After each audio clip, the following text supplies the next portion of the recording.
करने का मौका मिलता है, हज़रत इब्राहीम की सुन्नत को ज़िंदा करने का मौका मिलता है। ये दोनों बड़ी ईदें दो बड़े अरकानों के साथ जुड़ी हुई हैं, हज के साथ बड़ी ईद जुड़ी हुई है। सबसे पहले क्योंकि कल ईद का दिन है तो मैं आपके सामने कुर्बानी की चंद गुजारिशात रखूँगा ताकि हम अपनी ज़िंदगी की राहों को दुरुस्त करें।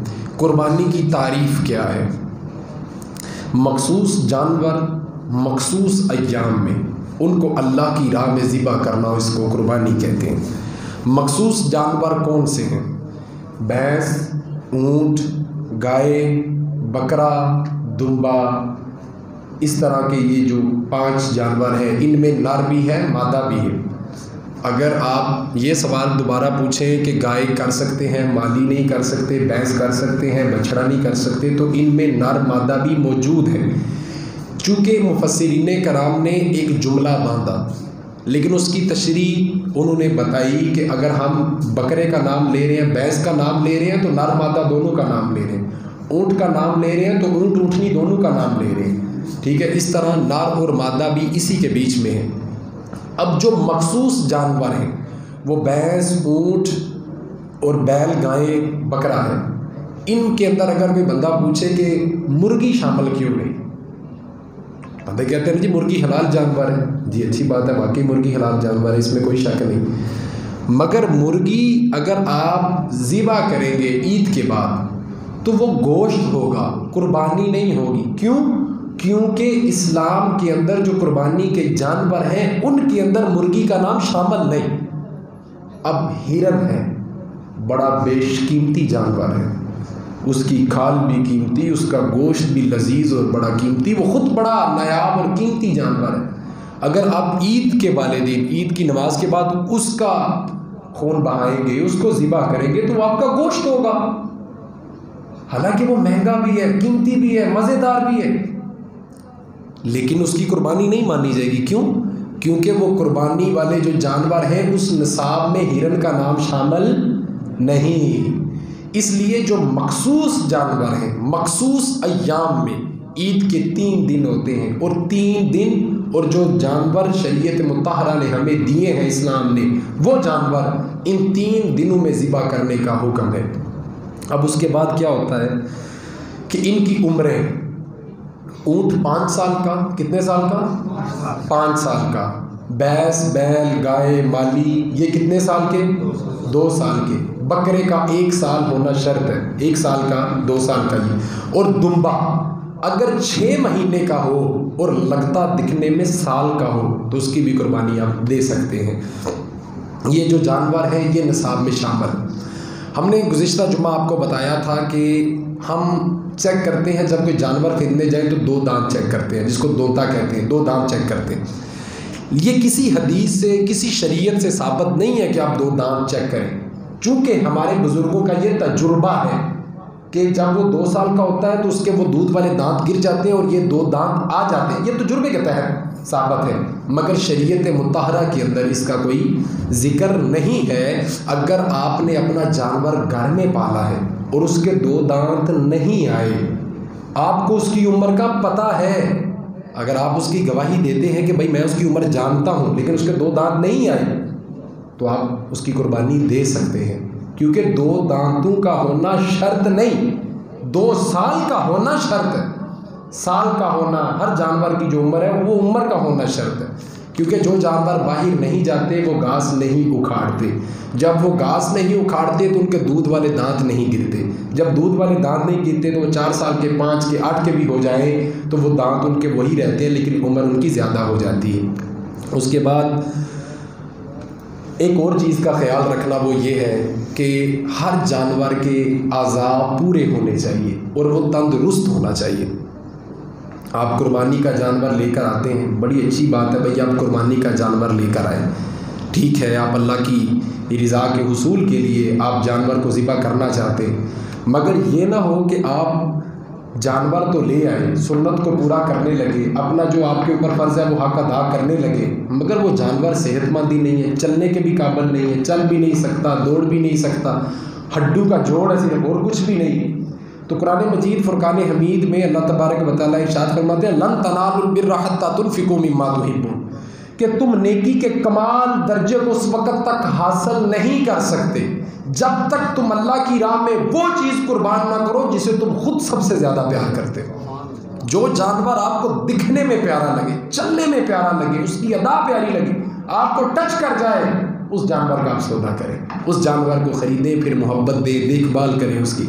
अगर उमूमन होता ये है कि अगर आप ये सोच लें कि एक बंदा बाज़ार में जाता है, आम ख़रीदता है, आम ख़रीदने के बाद जब वो घर लेके आता है, खाने लगता है, तो वो चेक करता है कि आम खट्टे, तो वो कहता है कि चलो यार ऐसा करते हैं कि ख़त्म पढ़ के बांट देते हैं।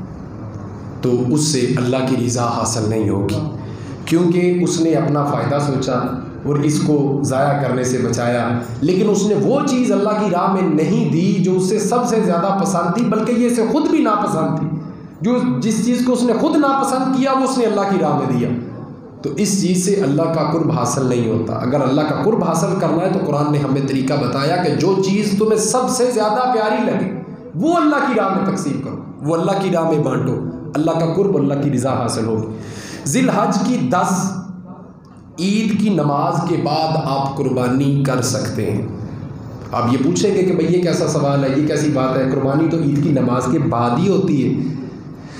चूँकि जो बड़े शहर हैं उनके कसाईयों के रेट भी ज़्यादा हैं और उनकी मसरूफियत भी ज़्यादा होती है, तो फजर के बाद वहाँ पर ये सिस्टम शुरू हो जाता है 6, सवा 6, साढ़े 6। ईद की नमाज के बाद का कहने का मतलब ये है आपके पास ये गवाही और दलील मौजूद हो कि एक शहर की फलां मस्जिद में सुबह 6 बजे ईद की नमाज हो चुकी है, उसके बाद आप कुर्बानी कर सकते हैं। अगर आपके पास कोई गवाही नहीं, कोई दलील नहीं, तो आप सुबह 6 बजे जानवर के ऊपर छुरी चला देते हैं तो वो सिर्फ हलाल होगा, गोश्त होगा, उसकी वो कुर्बानी में शामिल नहीं होगा। इस बात को याद रखें। हमारे तो उमूमन गुजरात छोटा शहर है तो मस्जिदें बड़ी करीब करीब हैं, हम पहुंच ही जाते हैं, लेकिन उमूमन जो सुबह पहले टाइम ज़्यादा जल्दी करें तो उनके पास ये दलील और सबूत होना चाहिए कि शहर की किसी भी मस्जिद में ईद की नमाज हो चुकी है तो उसके बाद वो कुर्बानी कर सकते हैं। और उसके बाद 11 को, 12 को और 12 के गुरूब आफ्ताब से पहले ईद का पहला दिन कुर्बानी का, दूसरा दिन कुर्बानी का और तीसरा दिन भी कुर्बानी का। अब ईद के तीसरे दिन तक असर की नमाज तक आपको कुर्बानी करने की इजाज़त है। असर की नमाज के बाद कुर्बानी का टाइम ख़त्म हो जाता है। इसमें एक और बात की वजाहत करता चलूँ, अगर आपके पास पैसे नहीं थे, आपके पास पैसे आते हैं ईद के तीसरे दिन ज़ोहर के बाद, आप ज़ोहर के बाद जानवर लेने जाते हैं, तो आप ये सोचेंगे कि यार मैं गोश्त कैसे बनवाऊँगा, तकसीम कैसे करूँगा, टाइम ख़त्म होने वाला है। लेकिन इस्लाम बड़ा प्यारा दीन है, बहुत खूबसूरत मज़हब है, किसी भी शख्स की चाहत को पमाल नहीं करता।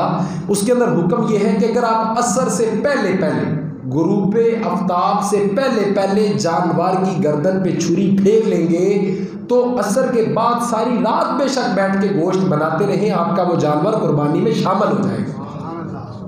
बात की समझ आ रही है आपको कि तीसरे दिन, ईद के तीसरे दिन असर के वक़्त टाइम ख़त्म हो जाता है, मगर उस वक़्त भी अगर असर के वक़्त आप किसी जानवर पे छुरी चलाएंगे तो गोश्त सारी रात बैठकर बनाते रहे। तो कई बंदे पूछते हैं मसला क्या रात को कुर्बानी करनी चाहिए कि नहीं करनी चाहिए। बहारे शरीयत के अंदर इस मसले पर गौर करते हुए इसको मकरूह करार दिया गया कि रात को कुर्बानी मत करो, लेकिन शायरीन हदीस ने, मुफस्सिरीन कराम ने इस बात की वजाहत और कर दी। उन्होंने कहा कि रात को कुर्बानी इसलिए ना करो कि अंधेरे का खदशा, अंधेरे की वजह से छुरी गलत जगह पर लगने का खदशा। अगर आप इतनी रोशनी कर लेते हैं कि आप गोश्त भी बना सकते हैं और गर्दन, जानवर की गर्दन के ऊपर सही तरह छुरी चला सकते हैं, तो आप रात को भी कुर्बानी कर सकते हैं। मगर उसकी वजह क्या है जो ना किया गया, मकरूह किया गया, मना किया गया कि अंधेरे के अंदर जानवर ज़िबा ना करो, क्योंकि छुरी चलाने का पता नहीं चलता। अगर आपके पास रोशनी का इंतज़ाम है तो आप रात को भी कुर्बानी कर सकते हैं। 11-12 की दरमियानी रात को कर सकते हैं और 12 के बाद तो असर के वक़्त वैसे टाइम ख़त्म हो जाएगा। एक और बड़ा ज़रूरी मसला अर्ज़ करता चलूँ आपके सामने। ये जो ज़रूरी मसले हैं इनको बड़ी ज़िम्मेदारी से, चूँकि ये आज शोला बयान नहीं है लेकिन कुछ कीमती बातें हैं जो आपके पल्ले में डालना चाहता हूँ, आपको समझ आए। एक ज़रूरी मसला, आपका कोई भाई, दोस्त, जानने वाला आउट ऑफ कंट्री है, मुल्क के बाहर, वो कुर्बानी नहीं दे सकता अपने मुल्क में, लेकिन वो चाहता है कि मेरी कुर्बानी पाकिस्तान में दी जाए।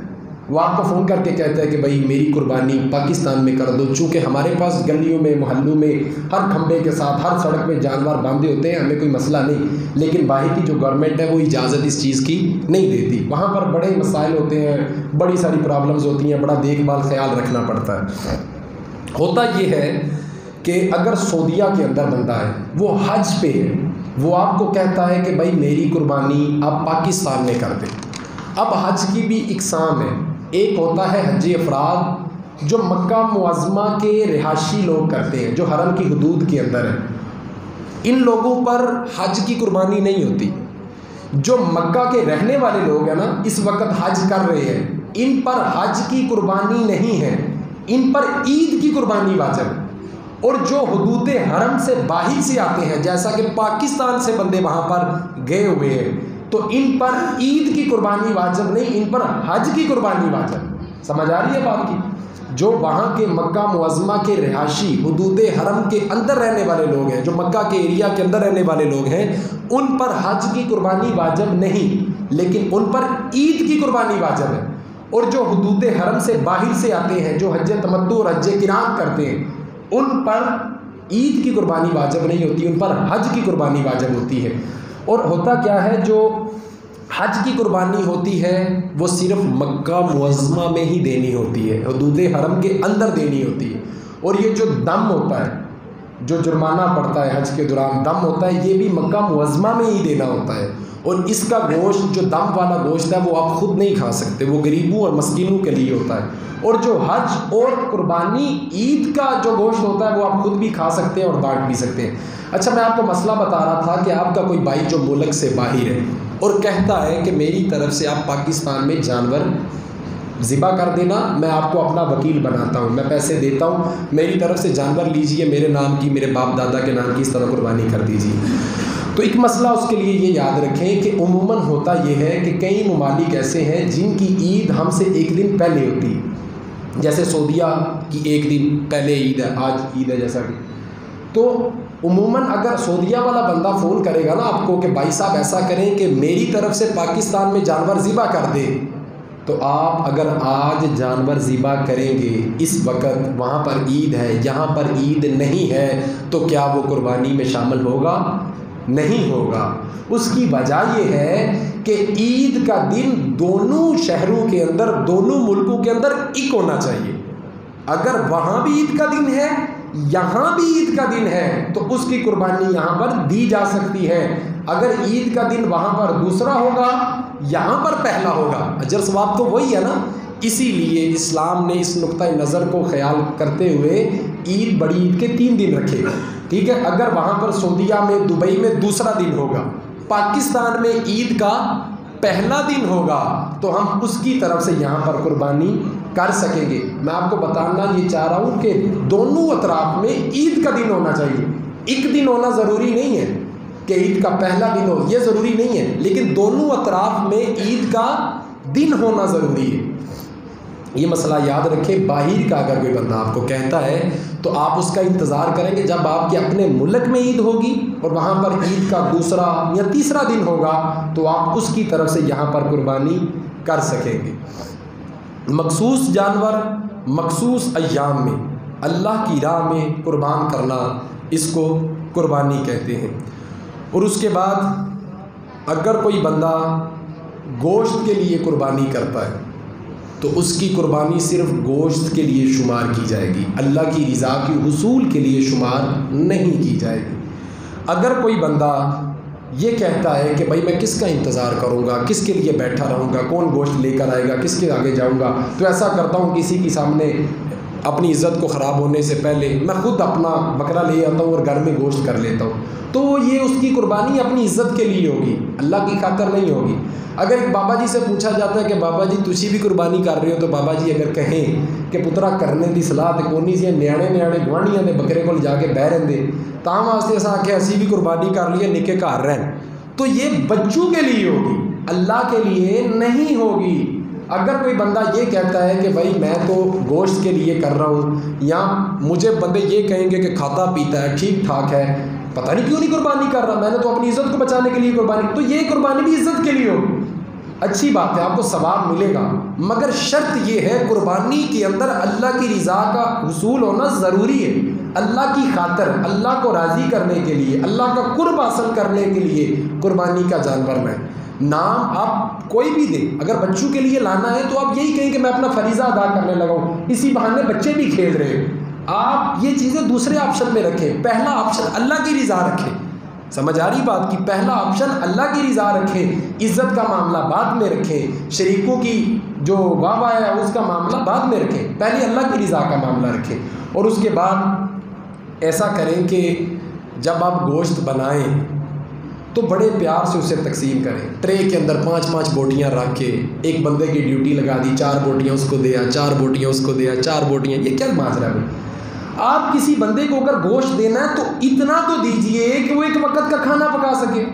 अगर घर के 8 अफराद हैं तो आपकी 4 बोटियों का क्या करेंगे, किस तरह पकाएंगे? अगर आप ये कहते हैं कि भाई उन्होंने और किधरों भी गोश्त आ जाएगा, तो भाई आपके पास क्या दलील है कि और किधरों भी गोश्त आ जाएगा? जो उन्होंने और किधरों ही आना चाहिए तो पे जल्दी का दी लोड़ सी। समझ आ रही है बात की? अगर आपने किसी को गोश्त देना है तो इस बात को जहन में रखें, इतना ज़रूर दे कि वो एक वक्त का खाना पका सके। 3-3, 4-4 बोटियाँ दे के मजाक मत उड़ाएं। और उसके बाद जिसने कुर्बानी की है वो ना गोश्त ले और ना वो किसी कुर्बानी वाले को गोश्त दे। कुर्बानी पे गरीबों का हक है, उन तक पहुंचना ज़रूरी है। हम क्या कहते हैं कि जिसने बकरा किया है वो भेड़े का लेना चला गया और जिसने भेड़ा किया वो बकरे का लेना चला गया। हम तो स्वाद ले रहे हैं भाई, हम तो कुर्बानी कर ही नहीं रहे। कुर्बानी का रूह को, कुर्बानी की रूह को समझें। वो ये है कि यहाँ पर हमने अपने मुसलमान भाइयों का, गरीब लोगों का ख्याल रखना। अरे जो बंदा कुर्बानी कर रहा है ना ईद के दिन, तो उसके पास इतने पैसे भी हैं कि वो ईद के बाद भी गोश्त खरीद सकता है। इतने पैसे हैं उसके पास जो कुर्बानी कर रहा है। चूँकि जारी बात है जिसने 20,000 का बकरा 25 का लिया है तो उसके पास 20-25 पीछे भी पड़ा होगा ना, इसलिए उसने 20 लगाए हैं, नहीं तो बंदे नहीं लगाते पैसे। तो ये मसला ज़हन में रखें। ये ना हो कि भाई आप नाराज़ हो जाते हैं, अल्लाह भाई उठता कीता सुते उठती 2 बोटियाँ ही नहीं देती हैं। ये चीज़ें नहीं है भाई, ऐसा नशा उतारे यार। अगर अल्लाह ने आपको दिया है तो अपना आप फ़ख्र समझें, बांटने वाला बने। अगर अल्लाह ने आपको देने वाला बनाया है तो गर्दन का सरिया ख़त्म करें यार, तकसीम करें, अल्लाह राज़ी होगा, आपकी रूह को सुकून मिलेगा।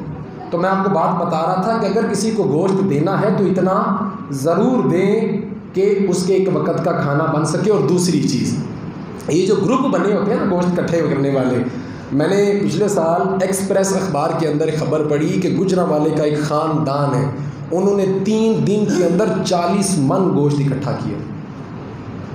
कितने मन? 40 मन गोश्त इकट्ठा किया है। तो मैं, ठीक है उन्होंने अपनी मेहनत की, गरीब लोग हैं, गोश्त इकट्ठा किया, मगर यार हम मुसलमान हैं, हमें शोभा नहीं देता हम किसी और का हक मारें। अगर हमारे पास हमारा राशन पूरा हो गया तो हमें लालच नहीं करनी चाहिए, बल्कि अपने दूसरे गरीब भाई का ख्याल करना चाहिए। अगर मेरे पास गोश्त पड़ा हुआ है या मैंने ले लिया या इतना मेरे पास है कि मेरा गुजारा चल सकता है, तो अगर आपके पास वो शापर आता है, गोश्त आता है, या आपको किसी का पता है, तो आपको चाहिए कि आप उसका पता बताएं, उसकी तरफ जाएं, सिर्फ खुद ही माल हड़प करने में ना लग जाएं। इस बात को भी जहन में रखें कि कुछ सफ़ेद पोश लोग होते हैं जो हाथ नहीं फैलाते, अपने घर के दरवाजे बंद कर लेते हैं, खिड़कियां पर्दे बंद कर लेते हैं कि हमारे बच्चों का गोश्त की खुशबू ना आए, कि वो हमसे सवाल ना कर बैठे कि बाबा हमारी गुर्बत का जनाजा निकल गया, आज हमारे पास खाने को गोश्त नहीं है। और मुसलमान कुर्बानी करते हैं गरीबों के नाम पर और सारे फरीज़ा अपने खुद पर लेते हैं। बाबा ये इस्लाम है, ये दीन है। तो कई लोग ऐसे भी सफ़ेद पोश हैं जो अपने दरवाजे, खिड़कियां, पर्दे बंद कर लेते हैं। ईद के दिन बाहर समझना वो अपनी इज्जतों को पमाल होने के बराबर समझते हैं, वो जनाजा निकलता हुआ देखते हैं अपना। ऐसे लोगों तक गोश्त पहुंचाना आपकी कुर्बानी को कबूलियत तक लेकर जाएगा। ऐसे लोगों का इंतखाब करना, उनको गोश्त देकर आना बड़े प्यार से, बड़े अदब से, बड़े इखलास से, और हमारे तो मैं जगह पर बैठा था, हाजी साहब माशाल्लाह डांट रहे थे, पुत्र लैन सीधी करो, जिन्हें लैन ना सीधी की उन गोश्त नहीं लपना, ये नहीं होना, सुबह सुबह आ गए हो तो गोश्त दो लैन दो, ये मतलब ये ऐसी चीज़ें नहीं करनी चाहिए। अल्लाह की रज़ा के लिए कर रहे हैं तो अल्लाह के बंदू को झिड़प डांट ये चीज़ें शोभा नहीं देती। भाई आप प्यार से कह दें कि अभी नहीं हुआ। बड़े आलम बड़े मुफ्ती साहब, मेरा एक दोस्त बता रहा था, कहता है कि जड़ा मौलवी मिंबर में बैठ के बड़िया गल्लां करदा ना, ईद कुर्बानी गरीबों के नाम की, गरीबों के नाम की। मैं उहदे घर गोश्त लैन डर गया, आंदा मैं उहदे घर गोश्त लैन गया तो वो भाई और छापर दिता चर्बी का भरिया, तो अखा कट के मनो वेख्या मेरे को लैन आ गए, मेरे को लैन आ गए। तो ये चीज़ें हैं, हमें खुद भी अपने आप को बदलना है और आपको भी बदलना है। पहली चीज़, किसी को गोश्त दें तो इतना ज़रूर दें कि उसका एक वक्त का खाना बन सके। दूसरी चीज़, अगर आपके पास इतना गोश्त मौजूद है कि आपका गुजारा चल सकता है तो भाई किसी और का हक ना मारें, किसी गरीब का हक ना मारें। फिर आप ऐसा करें कि उस तक पहुँचाएँ, उस तक पहुँचने दें। और चौथी चीज़, आपस में गोश्त स्वाइप मत करें कि मैंने बकरा किया भेड़ा किया, आपस में एक दूसरे को मत दें। हमारे घरों में क्या होता है कि मेरी भैन ने लेला किया है लेकिन अही भी 5 किलो तो दे रहे हैं, उधर भी 5 किलो दा रहे, चाचू ने किया है, फुफ्फो ने किया है, इस तरह करके आपस एक दूसरे को वंड रहे होने। ठीक है, 5 किलो का छापर जा रहा है, 5 किलो दा रहे हैं, 2 किलो तो अंदर जा रहे हैं रिश्तेदारों में। रिश्तेदारों का हक रिश्तेदारों में, गरीबों का हक गरीबों के हक में पहुंचना चाहिए। और ये चीज़, और उसके बाद एक और जो मसला है वो तकबीर तशरीक का है। आज 9 ज़िलहज, आज फजर के बाद ये मामला शुरू हुआ है, मतलब ये हर मर्द मुसलमान औरत पर वाजिब है।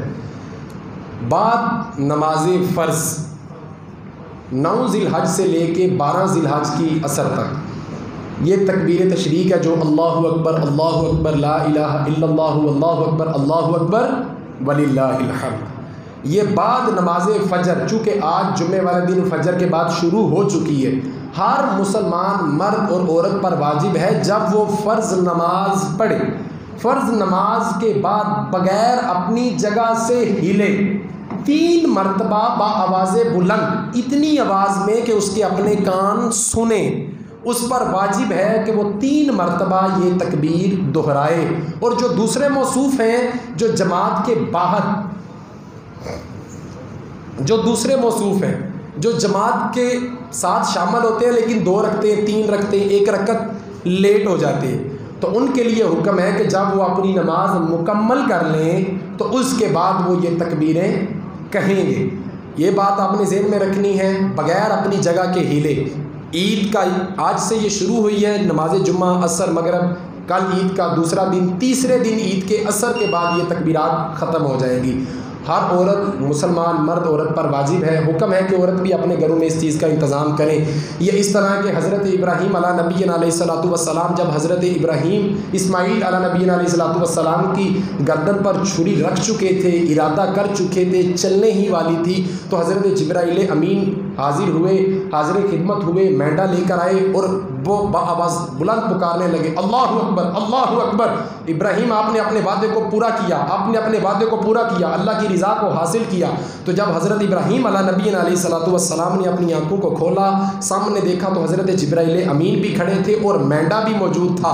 तो वहाँ पर हज़रत इब्राहीम अला नबीना अलैहिस्सलातु वस्सलाम ने फरमाया, ला इलाहा इल्लल्लाहु वल्लाहु अकबर। तो जब हज़रत इब्राहीम को हुक्म दिया गया कि आप मेंढे को ज़िबा फरमाएं, तो जब मेंढा ज़िबा किया गया, उससे छुरी फेरने के बाद जब हज़रत इस्माईल अला नबीना अलैहिस्सलातु वस्सलाम ने ये माजरा देखा, तो फिर आपने फरमाया अल्लाहु अकबर वलिल्लाहिल हम्द। तो अल्लाहु अकबर ला इलाहा इल्लल्लाहु वल्लाहु अकबर वलिल्लाहिल हम्द, ये तकबीरात पढ़ना हर मुसलमान पर वाजिब है। इस चीज़ का भी आप ख्याल रखें। ईद की नमाज के वक़्त जब आप मस्जिद में आने लगें तो कोशिश करें कुछ मीठा खा कर आएँ, तकबीरात पढ़ते हुए आएँ, अल्लाहु अकबर ये तकबीरात आप पढ़ते हुए आएँ, मस्जिद में कुछ मीठा खा कर आएँ। सुनन नबी दाऊद में है कि हुजूर नबी रहमत सल्लल्लाहु अलैहि वसल्लम जब ईद की नमाज़ पढ़ने के लिए तशरीफ़ लाते तो आप ताक अदद में खजूरें तनावल फरमा के मस्जिद में तशरीफ़ लाया करते थे। माँ मस्जिद में तशरीफ़ लाएँ। और उसके बाद जो आखिरी बात है वो ये है कि जब छुरी चलाने लगे जानवर पे, तो जैसे आपने अपने कसाइयों के कोरोना टेस्ट का ख्याल रखा है, उसी तरह आप उनकी ज़ुबान पर तकबीरात का भी ख्याल रखें। वहाँ पर मौजूद जितने सामीन हैं, जानवर को बांधे हुए हैं, पकड़े हुए हैं, जिसके हाथ में छुरी है, तो बेहतर है कि आप उसको ये तलकीन करें कि रस्सी भी पकड़ लेंगे, टांगे भी पकड़ लेंगे, तू बस तकबीर जारी रख, तकबीर जारी रख, अल्लाह की बिस्मिल्लाह अल्लाहु अकबर, बिस्मिल्लाह अल्लाहु अकबर, इन चीज़ों का ख़ास ख्याल रखें। मखसूस जानवर मखसूस अय्याम में अल्लाह की राह में कुर्बान करना, इसको कुर्बानी कहते हैं। मैंने बहुत ज़रूरी जो मसाइल थे वो मैंने आपके सामने रखे। पहली चीज़ मैंने आपको बताई कि गोश्त बांटते वक्त ख्याल करें, गरीबों का ख्याल रखें, अपने फ्रीज़र को इतना ना भरें कि वो बस भरी जाए, या बस आप ये समझें कि भाई इसके बाद मुझे गोश्त नहीं मिलना। अल्लाह ने आपको दिया है तो बांटने वाला बने। अल्लाह की कसम, आपकी रूह को सुकून मिलेगा, आपके घर में बरकत होगी। आप ना वो फीलिंग देखिएगा, जो बंदा गोश्त दे लेकिन इस सुकून के साथ दे कि आगे वाले की इज़्ज़त को भी पमाल ना किया जाए, बड़े प्यार से, बच्चों के हाथ से, अपने हाथ से, बड़े अदब से आप गोश्त किसी को देंगे ना, तो कसम खुदा की आप अपने दिल में जो अपने आप को प्राउड फील करेंगे ना, अच्छा फील करेंगे, ऐसी खुशी आपको कभी और कहीं भी नहीं मिल सकती जो बांटने से मिलती है। तो अल्लाह ने आपको अगर दिया है तो आप बांटने वाला बने। देने वाली सिर्फ अल्लाह की ज़ात की है, अल्लाह अता करता है। अगर अल्लाह ने आपको देने वाला बनाया है तो ये आपकी खुशकिस्मती है। आप इसको अपना एजाज़ समझें और उसको तकसीम करें, और जिनके पास गोश्त इकट्ठा ज़्यादा हो जाए तो वो किसी दूसरे का हक़ ना मारें और उसके बाद आपस में तकसीम ना करें। और तीसरी बात, जानवरों का ख्याल रखें। और अगर कोई बंदा कुर्बानी के जानवरों में हिस्सा डालना चाहता है, बड़े जानवर में, तो उस्मान साहब से रब्ता कर ले, हमारे पास बड़े जानवर मौजूद हैं। अगर कोई बंदा हिस्सा डालना चाहे तो उस्मान साहब से रब्ता कर ले, 4 हिस्से अभी पड़े हुए हैं। और कल इंशाअल्लाह बरोज़ हफ्ता ईद-उल अज़हा की नमाज पूरे 7 बजे अदा कर दी जाएगी। आप तमाम हाज़रीन से इल्तमास है कि कोशिश करें पूरे 7 बजे ना आएँ, उससे पहले ज़रा तशरीफ़ ले आएँ। हमारी बड़ी कोशिश थी कि 6:30 बजे का टाइम रखें, लेकिन मेरी अर्ज़ गुज़ारी ये थी कि चूँकि क़िबला हज़रत साहब मुबारक के जो चाहने वाले हैं ये दूर दराज से आते हैं, हमारे मोहल्ले के भी हैं, लेकिन अक़ीदतमंद दूर दराज से आते हैं, उनके लिए टाइम को 7 बजे किया गया, लेकिन इसमें कोई तख़ीर नहीं की जाएगी। अगर आप आना चाहते हैं तो कोशिश करें कि अपने टाइम से पहले आ जाएं ताकि। और उसके बाद मैंने आपको एक ज़रूरी मसला बताया कि अगर आप ईद की नमाज़ नहीं पढ़ने जा रहे तो ज़रूरी ये है, आपको पता होना चाहिए, फजर के बाद कुर्बानी ना शुरू कर दें, इतने इस वक्त कुर्बानी शुरू करें जब आपके पास गवाही और दलील मौजूद हो कि फ़लाँ मस्जिद में ईद की नमाज हो चुकी है। वो शहर की मस्जिद हो, दूसरे शहर की नहीं, अपने शहर की।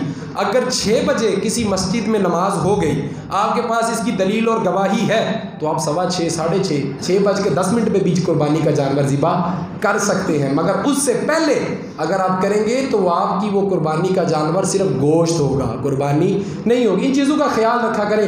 कोई भी ऐसी चीज़ हमसे, क्योंकि लाखों हज़ारों लगाए हैं, कोई भी ऐसी चीज़ ना की जाए जिससे हमारी कुर्बानी ज़ाया हो जाए। और फ़ख्र ना करें अपने जानवरों के ऊपर, बस अल्लाह की रज़ा को हासिल करने के लिए आप इन जानवरों को अल्लाह की राह में पेश करें। अल्लाह के सामने अर्ज़ गुज़ारी करें कि या अल्लाह, हमसे जितना होगा हमारी इताअत के मुताबिक, हमारी इस्तिताअत के मुताबिक हमने वो किया, इसको कबूल फरमा ले। हुज़ूर नबी रहमत सल्लल्लाहु अलैहि वसल्लम ने एक जंग के दौरान आपने ऐलान फरमाया कि इस्लाम को चंदे की ज़रूरत है, चंदा दीजिए। हर बंदे ने हस्बे तौफीक चंदा दिया। वहाँ पर एक औरत थी, उस औरत ने एक दूसरे ताजर से उधार खजूरें लाकर उसी जहाँ पर चंदे का माल पड़ा हुआ था वहाँ पर उसने खजूरें रख दी। हुजूर नबी रहमत सल्लल्लाहु अलैहि वसल्लम ने इरशाद फरमाया, जो इस माई की खजूरें हैं ना, बूढ़ी औरत की, इसकी खजूरों को उठाओ। चूँकि वो तादाद में इतनी ज़्यादा नहीं थी, मगर हुजूर ने फरमाया जिसने जितना माल दिया है उस माल के ऊपर इस बूढ़ी खतून की खजूरें रखते जाओ, उस बूढ़ी खतून की खजूरें रखो। मैं आपको बताना ये चाह रहा हूँ कि हो सकता है कि किसी लाखों का जानवर किसी ने लिया हो तो उसका कबूल ना हो सकता है किसी ने चंद हज़ारों का लिया हो उसका कबूल हो जाए। इस पर बड़ा मान ना करें, अकड़े ना। हुक्म हुआ कि इस बूढ़ी खतून की खजूरें लो और जितनी डेरियाँ बनी हुई हैं, जितने अफराद ने डेरियाँ रखी हैं, इनको जमा करो और कोशिश करो इन डेरियों के ऊपर इन खजूरों को रखते जाओ।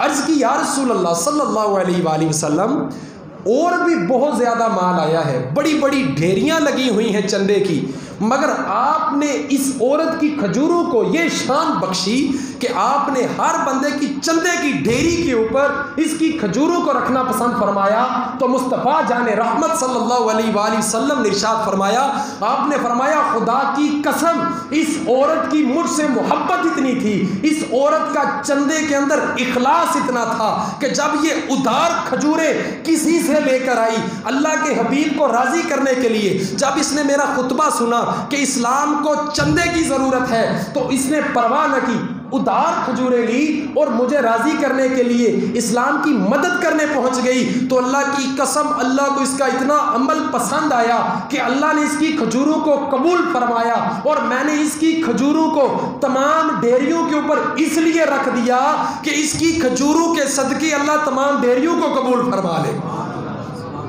इखलास ज़रूरी है, मोहब्बत ज़रूरी है, और सबसे जो अव्वल चीज़ है वो अल्लाह की रिज़ा है, अल्लाह की रिज़ा के लिए। और ईद कुर्बान है, इस पर अपनी नफ़रतों को ख़त्म करके अपनी मोहब्बतों को अपने भाइयों के ऊपर कुर्बान करें, कुर्बान करें, गुस्से को ख़त्म करें, चाहतों को बांटें। और दिलों के अंदर ये त्यौहार जो होते हैं ना, ये एक दूसरे से गले मिलने वाले नहीं होते, ये त्यौहार होते हैं, ज़रूरी होता है कि इनमें हम अपने दिलों से कुदूरतें, नफ़रतें ख़त्म करें। और जैसे अल्लाह ने हमें नई ज़िंदगी का मौका दिया, हमारे गुनाहों को माफ़ किया, हम खुशी के 2 नफल अदा करने आए, इसी तरह हम अपने दूसरे बहन भाइयों को भी नया मौका दें। अल्लाह से दुआ है अल्लाह ताला हमें हर पहलू से समझ की तौफीक अता फरमाए, और हुजूर सल्लल्लाहु अलैहि वसल्लम के वास्ते से अल्लाह आज की हमारी इस बज़म को अपनी बारगाह में कबूल फरमाए। ईद उल अज़हा की नमाज इंशाअल्लाह पूरे 7 बजे अदा की जाएगी। तमाम हाज़रीन से इल्तमास है वो बर वक़्त अपनी हाज़िरी को पेश नज़र बनाए। वाक़िर दावाना अनिल हम्दुलिल्लाहि रब्बिल आलमीन।